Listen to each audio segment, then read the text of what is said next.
Hello all, ഇന്ന് universe നമുക്ക് തരുന്ന ഗൈഡൻസ് എന്താണെന്ന് നോക്കാം. ഇതൊരു ജെൻഡർലെസ് ടൈംലെസ് റീഡിംഗ് ആണ്.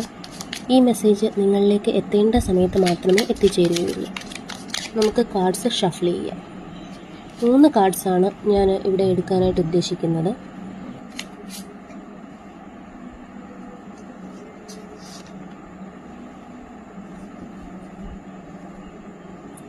First chariot, second 9 of pentacles and third one judgement ആണ് വന്നത്. Bottom of the deck knight of cups. Universe ഈ സമയം നിങ്ങളോട് പറയുന്നത് എന്തെന്നാൽ ഒരു പുതിയ കാര്യം നിങ്ങളിലേക്ക് വരുന്നു. അതൊരു ഓപ്പർച്യൂണിറ്റി ആകാം, പ്രൊപ്പോസൽ ആകാം, അങ്ങനെ എന്തുമാകാം. ധൈര്യപൂർവ്വം മുന്നോട്ട് പോകും. നിങ്ങൾക്കിതിനുള്ള വിൽ പവർ ഉണ്ട്. യൂണിവേഴ്സ് നിങ്ങളുടെ ഹെൽപ്പിനായിട്ടുണ്ടാകും. അതുപോലെ തന്നെ നല്ലൊരു റിസൾട്ട് നിങ്ങൾക്കിതിൽ നിന്ന് ലഭിക്കും. Thank you.